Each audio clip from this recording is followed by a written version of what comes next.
Hello, everybody. I want to tell y'all about a horse that had the biggest impact in my life of any horse there ever was. Also, the best horse I've ever been around. I can say that without a doubt. Pepper was her name. Now, what's so funny about the story of Pepper, and this is all true, I've talked with my aunts and uncle and double checked that my memory and everyone independent of each other confirms. Yeah. So Pepper, my granddad got her when she was about 16, 18 months old, and that's when he broke her.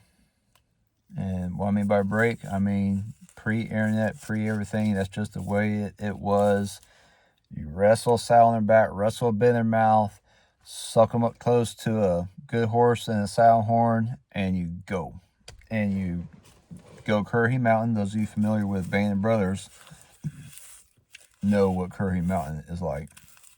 And you go up there for a week, you camp out, and you just ride for a week, come back with a broke horse. If you or the horse doesn't die in the mountains. So that's how Pepper was started. Pepper, like some of my cousins and stuff were barrel racing her when she was 3 and stuff. Pepper pretty quickly moved up to being pretty well the best horse.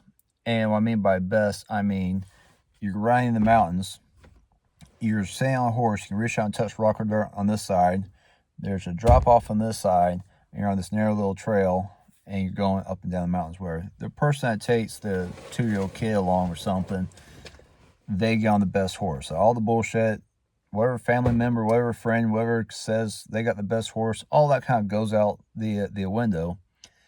And the person with the kid gets on the best horse, the most sure-footed, most stable, best horse.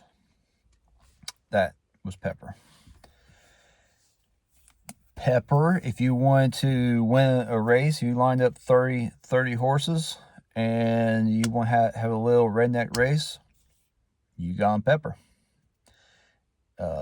You want a barrel race, you want to go dove hunting, you want to catch another horse, rope another horse, catch a cow, whatever, Pepper's a really good option. You got a first-time rider, Pepper. You got someone riding with a kid, Pepper. You got somebody who is going to gallop for the first time on a horse, Pepper. You got an old person, Pepper. You need a horse that knows more than the group of humans, so when they go off to the mountains and they get lost and it's dark, they can trust a horse to take them home, Pepper. The horse was exceptional.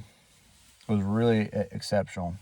I mean, first time I rode a horse by myself, Pepper. First time, everything, Pepper got used. Pepper didn't get a break. I remember we're on this trail ride, and we're going across this hay field, and there's about over a dozen of us. Pepper's in the middle of the pack with like my 4-year-old cousin on his back. Started screaming, wouldn't shut up for like 10 minutes. Pepper kind of peels out of the group and heads towards the only tree in that hay pasture. And she's going to drag his ass off on a limb. She was smart. My granddad, he's all the way in the front, says, Pepper. Don't have to yell at her, whatever. He just calls her, puts her head down, falls back in line.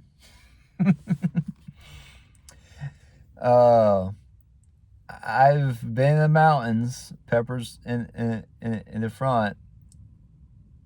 It's getting dark, middle of nowhere, and my granddad falls off of her just drunk as a skunk. She steps over him, keeps on walking up ahead. My granddad on the ground says, Pepper, She turns around that narrow little trail, and she's headed towards home. She turns around that narrow little trail, heads away from home, back to home, steps over with her front feet, spreads her front and back feet out like she's been trained to do, to lower her back down so he can get on her easier. He grabs her stirrup, clambers back on her back, turns around, takes us home. An exceptional horse.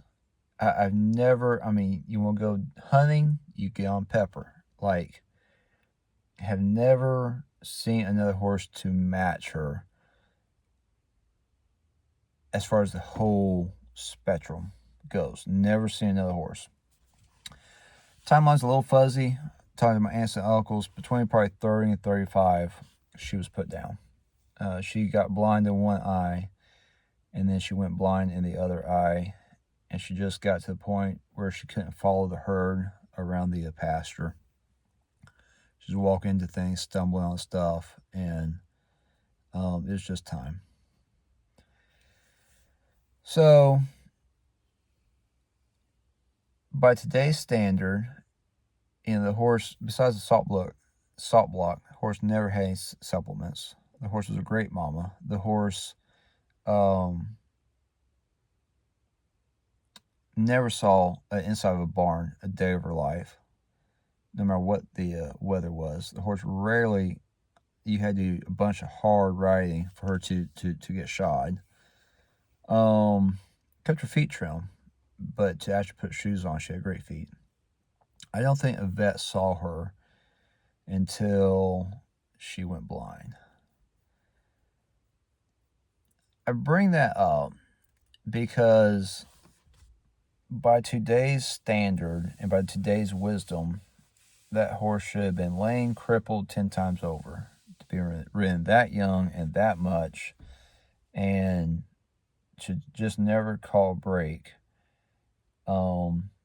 And the horse wasn't trained right by today's standards and everything.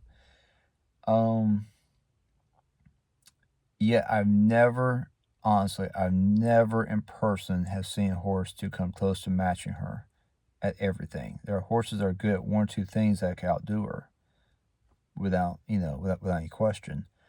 But the whole gamut, to have a horse sitting there that you could jump on, go dove hunting, shoot 12 gauge off of, or jump on and go race, jump on and put a little kid on, like go rope, put an old person on, or go to the mountains, go whatever. Just the whole gamut, and what that horse meant to me and the family and everyone.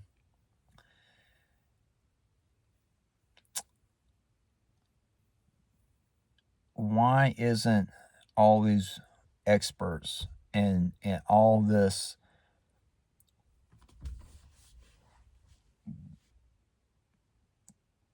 I take it all with a grain of salt, because I've never seen another horse with all this wisdom and all this whatever. I've never seen another horse as good as her at the whole game.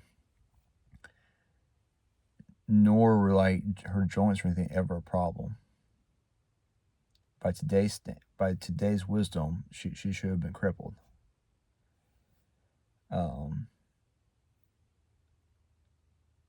I think we got a lot more learning to do. I am not promoting anyone, working a horse too young or anything. I'm not promoting anything. But she lived such a full life. She meant so much to the family, to my granddad and to everyone. She had just brought so much value to the experience of horses. It's kind of funny. Some of her offspring were downright mean. Holy cow. Gray literally would kick 3 times for every 1 time another horse would kick. And that is no joke. She was gifted. It was just bizarre and mean. It was just bizarre how that kind of worked out. So I think we got a lot more learning to do, guys. is what I'm trying to say. Don't stop learning. Don't stop asking questions. Same thing with people. I don't have the answers why two brothers, one brother does everything wrong and lives a pretty healthy, full life, where one brother does everything right, ends up with cancer. Like life's not fair. And why is it that with all the breeding and everything, and all the money that's put in it, why isn't a horse why haven't I seen another horse like Pepper in person? I think we got a lot more learning to do. I think if we're oh so wise and oh so good and oh so right,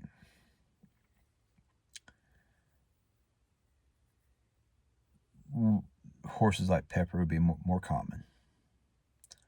But nothing was done by today's standard. Nothing was done right with a horse. She wasn't trained right. She wasn't kept right. Besides, she did stay fed. I mean, she always had pasture or hay. Nothing was done right with that horse. She should have been ruined with all the young people around her. She should have been soured. But she was like exceptional. And I just chalk up to she was a once in a lifetime horse, maybe. But remember that when you see someone doing things wrong, you see someone train a horse wrong. When you see someone, that's what I think. When I see someone riding, you see someone working a horse too soon, or I remember that life isn't fair. I don't judge too quickly. I know that I can do everything right with my horses, and they can drop dead on me. Tomorrow, both my horses can drop dead on me. And you can take another horse that you do everything wrong, and the horse lived to be 40. Life isn't fair. That's why I pray. I pray for safety. I pray for my horses to have a good life. But I'm slow to judge. I see other people being I've had other people yelling at me across the phone for how dare I do this with my horses or whatever. And they think they are superior. They think they have this knowledge and this understanding. Proof's in the pudding, guys.